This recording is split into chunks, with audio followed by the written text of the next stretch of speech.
Have you ever been on a boat in the middle of a storm? Well, I have. When I was in Greece, I used to volunteer for this ministry, and we would host teams on the weekends. Well, this one weekend, a few of us crew members went on the boat to prepare the boat for the team that was going to come. And that night, I'll never forget, a storm broke out.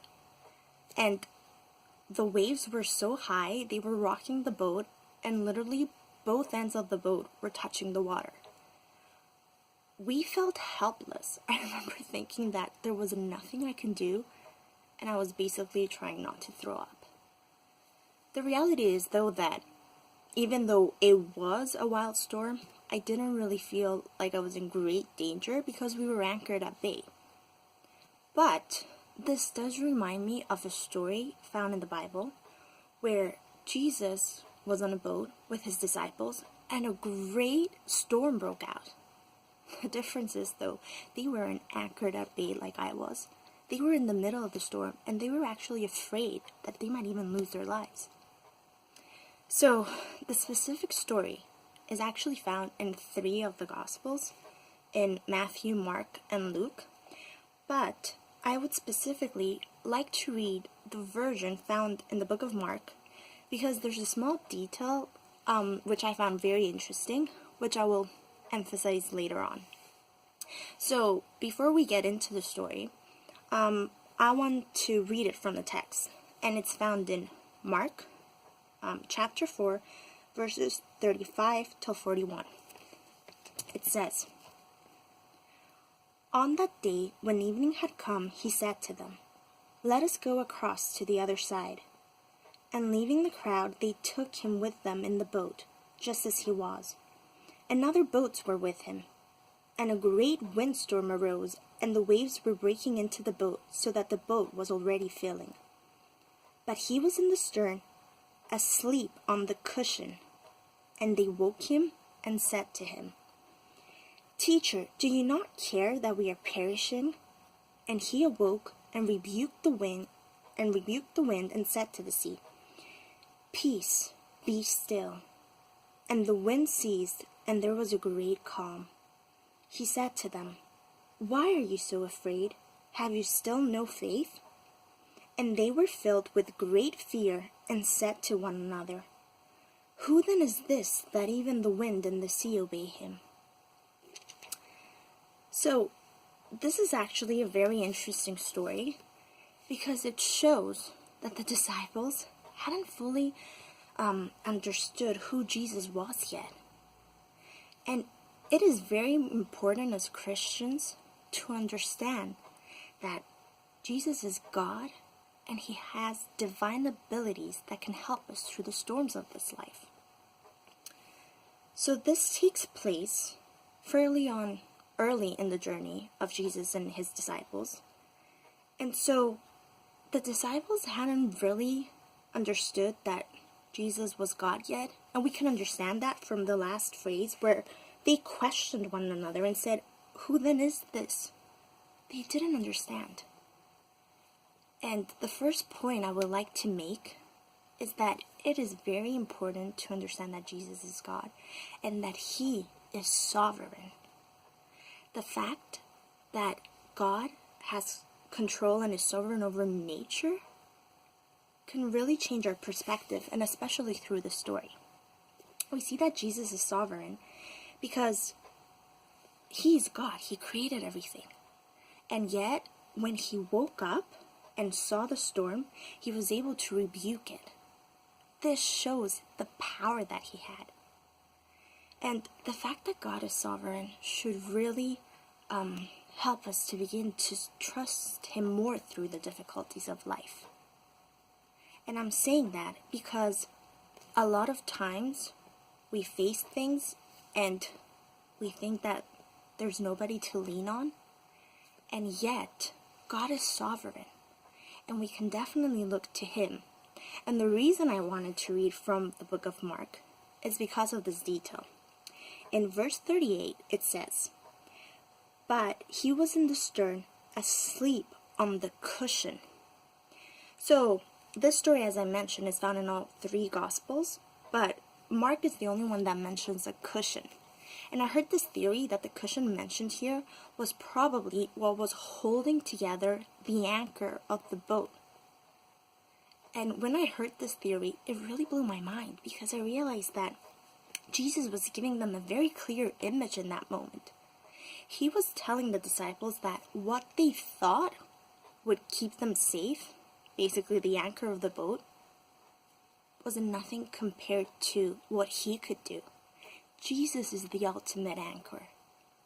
And sometimes when we go through difficult situations, we might also think that something we do or maybe a specific way we turn to or a person, or I don't know what each person is facing, but sometimes we think that we have anchors in our life that we can depend on. But God is calling us to depend on Him and not look towards something else. And I think this is one of the first lessons that Jesus was trying to teach His disciples. But also through this experience, we see that He definitely showed His divine abilities to have control over nature. And when you're faced with nature itself, like winds and storms or any other chaotic situation we might be in, you realize in that moment that there's nothing you can do. And I'm sure that's what the disciples felt. They were on this boat and they felt they were going to die. So the first point I wanted to make today was that Jesus is sovereign. He has the divine ability to control even nature. And it makes sense because He's the creator. He created everything and He still has control of it. God didn't just create this world and let it be. He created this world and is still partaking in this story. He still takes part and wants this communication with His creation. So God takes part in His creation and shows that He is sovereign.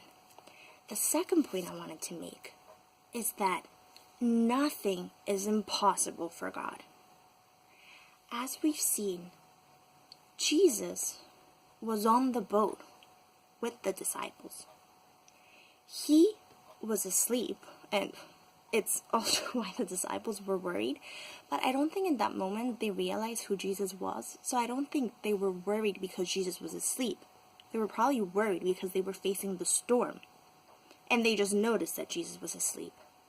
But when Jesus woke up and rebuked the winds and the storm, and He was able to calm it, shows that He can take action, He can do something about what we're facing. Jesus showed them right in that moment that He was able to even command nature. And so that shows that nothing is impossible for Him. And He was able to sleep because He knows His strengths. He knew all along what He could do. And so that is why He was able to be asleep. And I feel like sometimes as Christians, we might be trying to reach out to God or pray to Him or facing a situation and we might feel like God might not be there or maybe He's asleep. But the reality is, God is there. And He does want us to turn to Him. I actually find it really interesting that Jesus showed through this specific story this huge example to the disciples, because I feel like this really marked their journey with Him. We've seen that God is sovereign. We've seen that God is in control. But what really sticks out to me through all this is the third point I want to make. That Jesus is able to bring peace into our lives even when we're surrounded by chaos. God never promised that this life won't have any storms. If anything, we keep on seeing one storm after the next, and that's life because this is not the perfect world. But what God does promise is that He is with us during those storms. And I really like that when Jesus rebuked the wind, the first thing He said was, "Peace, be still." How many times do you think that maybe God is saying that to us? How many times do you think that maybe God is telling us to have peace and be still? I'm sure that's said a lot easier than done, but the truth is that's what God asks of us. He asks us to surrender everything that we have to Him because He is sovereign and because nothing is impossible for Him, but also because He can bring a peace into our lives that nothing else can. And I have personally experienced this. When I was 18 years old, I was diagnosed with cancer, Hodgkin's lymphoma, and it's definitely something I hope nobody ever has to go through, because the reality is, yes, it was a very difficult and really horrible experience, but through it, I was able to experience God's peace on such a deep level that I had never experienced before. Right from the beginning, I just felt God's presence just so overwhelming in my life that I knew that no matter what, I was going to be okay, no matter the outcome. But I felt so safe, like He was just holding me in the palm of His hands. And He was telling me, trust me with this. And that is what really gave me hope through it all. I just felt like because God is sovereign and nothing is impossible for Him to allow it, He had His reasons. And He filled me so much with His peace that I was able to experience a really difficult situation and yet feel peace about it. Almost sounds like an oxymoron. But the truth is, this is who God is. He's able to do that. And I think a lot of people in this world are trying to find that peace. They're trying to experience that. But the truth is, if we don't have the ultimate anchor to lean on, who is Jesus Christ, I don't think we can fully experience that peace. And God is showing us that no matter what we face, He is there for us. Even when we think He's not listening or He's asleep, He's there with us on the boat in the middle of the storm, and He has His perfect timing. A lot of times, we might worry about things or be impatient because we see this huge storm and maybe we're panicking just like the disciples, and we think that there's nothing we can do, and we look to the right and we look to the left trying to find an anchor to lean on. But the truth is, God is waiting for the right moment to act, and we need to be patient and lean on Him and trust in His peace. And again, as He said, peace, be still. I know it's hard to be still in difficult situations, but if we fully surrender to God and seek Him, then we can be still, but also experience this beautiful peace that He has to offer. So it's very important to understand who Jesus really is and the fact that He is God. Because if we understand that He is sovereign, nothing is impossible for Him, and how He can bring peace into our lives during the most difficult situations, then that can ultimately change the way we view difficulties in this life. And some practical ways we can do that is to intentionally want to seek God and to surrender ourselves to Him. But the way we can do that is, first of all, when we're facing a difficult situation, to actually recognize what we can do and what we cannot do. And if something is out of our control or beyond our control, then we need to let go and just allow God to take over. And the truth is, if something is beyond our control, then we need to ask ourselves, then why worry? Worrying isn't going to help in this situation. And of course, as humans, that is our natural reaction. But the truth is, next time we're facing a difficult situation, we really need to ask ourselves and not allow worry to overwhelm our lives, but instead look towards who God is and ask Him to be our anchor right in the middle of that situation. And then another practical step we can take is to definitely pray about it, ask others to pray with us, depending on what we're facing.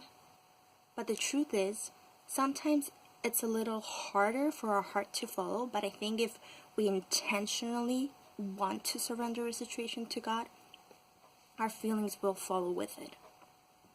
And that's why it's important to establish all these truths about God. Because when we're facing a difficult situation, it's really easy to get carried away by the situation, or maybe even panic by the winds and the waves, just like the disciples. But the truth is, it's in those moments that we need to remind ourselves who God is. Another practical way that I have found is that when facing something, it really helps to look back into your life and remember moments in the past where God has been there for you and has really helped you through something. Or maybe this is the first time that you're trying to trust God or experience Him in this way. Well, I would say ask to see His hand move. And even the disciples, this was one of the first times they were really seeing Jesus act with His divine abilities. And I think it's part of the reason why they didn't recognize who He was. So, if we intentionally ask God to reveal Himself in that way and want to surrender things, I think He will help us through it, and He will help us see Him being able to calm the storms in life. And for us who have experienced God doing that in the past, bring that to your mind. Remind yourself who God is and how He has worked in your life in the past and how He can continue to work in your life. So this story is really important, and I hope that next time you come across it and read it, it will remind you of who God is and how beautifully we can surrender ourselves to Him. I would like us to pray and ask God all these things. Dear God, thank you for who you are. Thank you because we know that you're sovereign. We know that nothing is impossible for you. And we know that you can bring peace into our lives, even in the most difficult situations. We ask that next time we're facing something, you will give us the strength to see who you really are and trust you, and open our spiritual eyes to recognize that you are in control, Lord, and that's why we can trust you fully. We thank you for who you are, and we ask all these things in Jesus' name. Amen.